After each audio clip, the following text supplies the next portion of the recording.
Hello everyone, অনেক দিন পর একটা মিনি ব্লগ নিয়ে চলে এসেছি তোমাদের সাথে শেয়ার করব বলে। রিসেন্টলি আমি গিয়েছিলাম কাশ্মীর ঘুরতে এবং আমার ট্রিপটা শুরু হয়েছিল অমৃতসর থেকে।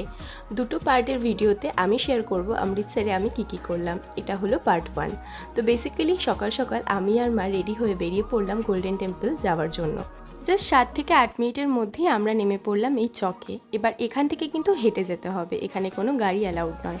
বাট নামার পরেই চোখে পড়লো এই দোকানটা, যেখানে মাত্র 100 টাকায় স্টোল বিক্রি হচ্ছিল। তো দেরি না করে আমি আর মা দুজনের জন্য দুটো স্টোল কিনে নিলাম আর মাথায় দিয়ে রওনা হলাম মন্দিরে যাওয়ার উদ্দেশ্যে। বাইরে ছিল প্রচণ্ড রোদ, জাস্ট তাকানো যাচ্ছিল না। তো কিছুটা হেঁটেই আমরা প্রায় পৌঁছেই গেলাম মেইন এন্ট্রেন্সে। আর আমাদের বাকি টিম মেম্বার্সরা অলরেডি মন্দিরের ভেতরে চলে গিয়েছিল, তো আমরাও চলে এলাম। এবার এখানে জুতো রাখার জায়গা, জুতো রেখে আমরা টোকেন নিয়ে ফাইনালি চলে গেলাম মেইন মন্দিরের ভেতরে।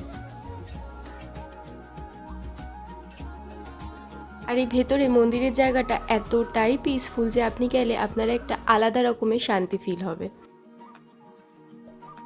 তারপর আর কি দেরি না করে কিছু ফটো ভিডিও নিয়ে নিলাম সামনে দাঁড়িয়ে। আর বাইরে এতটাই রোদ ছিল যে দাঁড়ানো যাচ্ছিল না। তো ভেতরে যে শেড করা জায়গা ছিল সেখানে আমি আর মা গিয়ে কিছুক্ষণ রেস্ট করলাম আর তারপর বেরিয়ে পড়লাম মন্দির থেকে। মন্দিরের বাইরে বেরোলেই পুরো মল রোড ধরে রয়েছে সারি সারি দোকান, যেখানে আপনি বিভিন্ন ধরনের জিনিস পেয়ে যাবেন। তারপরেই আমার চোখে পড়লো পানিপুরি। 6 পিসের দাম ছিল 30 টাকা। তো আমিও লেট না করে গিয়ে খেতে লাগলাম। তো পানিপুরিটা খুব ভালোও ছিল না, আবার খুব খারাপও ছিল না, লাইক ওকে ওকে টাইপের ছিল। আর পানিপুরি খাওয়ার পর একটু গলা ভেজানোর জন্য চলে গেলাম শিকঞ্জি খেতে।